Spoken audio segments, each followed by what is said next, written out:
Yes, basically tukwaniriza natera ku mukutu gwaffe omuganzi okumanyikiddwa nga Uganda Mukamoli. Mpola mpola Kenzo agamba nti ebyembaga abikwasiza Mukama Katonda kubanga ate Mukama Katonda yasinga okuba nti abitegeera. Kenzo buli lujja lweyongera ne bwe tuba tulowooza nti afunye essuubi ligenda mu maaso n'okuba nti limugwamu, omutima gugenda mu maaso n'okuba nti gumumenyeka. Musajja munafu nnyo ng'ali ku mbaga ya mikwano gye yavudde n'agamba nti nange naali yagadde okutuukako ku kintu bwe kiti naye simanyi kyantuukako kubanga oba oliawo omuntu gwe nayagala, omuntu gwe ndowooza okuba nti oba oliawo nyanjula n'okkuba embaga bw'ati agenda mu maaso n'okuba nti takkiriza byange, omutima gugenda mu maaso n'okuba nti gunkuba n'okuntawanya, naye Mukama Katonda nano yasinga okuba nti abimanya. Nange neegomba okkuba embaga era mbeere musanyufu era gwe ndifuna yenna ndimukuba embaga nga bwe nakugambye nti tukwaniriza ku mukutu gwaffe omuganzi ogumanyikiddwa nga Uganda Mukamoli.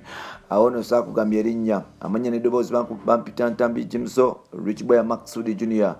Webale kuba nti otambula nange Blood wange atambula nange okumala ebbanga lyonna. Webale nnyo, webalire ddala, nkussaamu ekitiibwa Blood wange. Now Kenzo y'omu ku bayimbi oba oliawo abatunuliddwa bannayuganda bagenda mu maaso n'okuba nti babuuzibwa abagole naddirwe banjula, naye ng'ate ebibuuzo bino oba oliawo omusajja mukulu ono tannaba kufuna time efuna answer kubiddamu mu butuufu byabyo. Kenzo wetwogerera yavuddeyo n'agamba nti naye ayagala okuba nti akola omukolo bwe guti oba okuwanjula naye okufuna omukyala amukuba embaga amwanjule, naye oba oliawo bingi ebikyesibye okufuna omutuufu kyekintu ekikyasinza okuba nti kimuzitoowerera.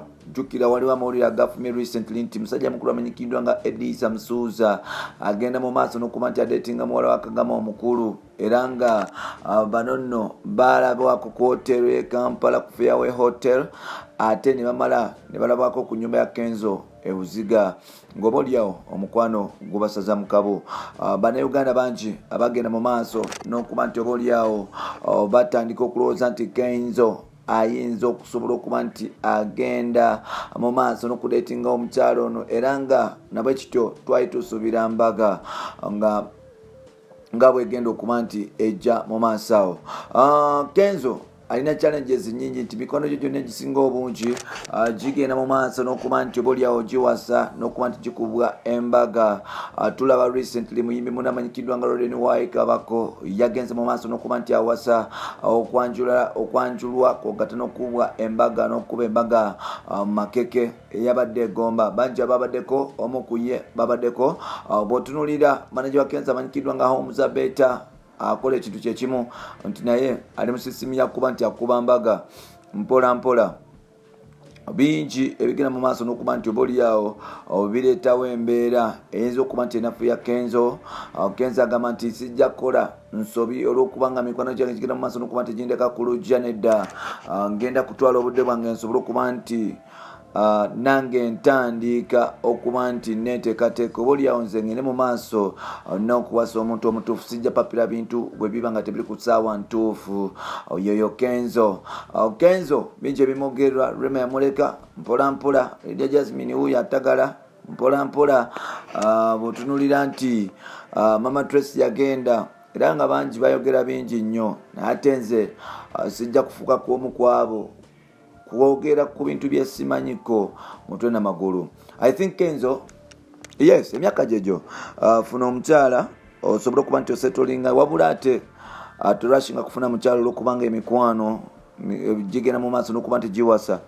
Togenda mu maaso n'okukola ekintu ky'otaagala kubanga at the end of the day bwe kinaagenda mu maaso ne kiba nti kiremererwa tojja kubeera musajja wa ddala. I want you to take your time my brother, otandike okuba nti otunuulira embeera nga bweri, ofune omuntu oyo gw'ofunye yasinga obukulu, yasinga obulungi, yasinga ekitiibwa, yasinga obuyinza mu nsi muno mpola mpola. Awo nno gy'asobola okuba nti omufuna. Bampita Ntambi Jimso Rich Boy Maxudi Junior. Webale kuba nti otambula naffe. Yoyo Kenzo genda kusaba Blood wange. Taking your time, take your time to get the person you want. Tebakuvuga speed olw'okuba oli.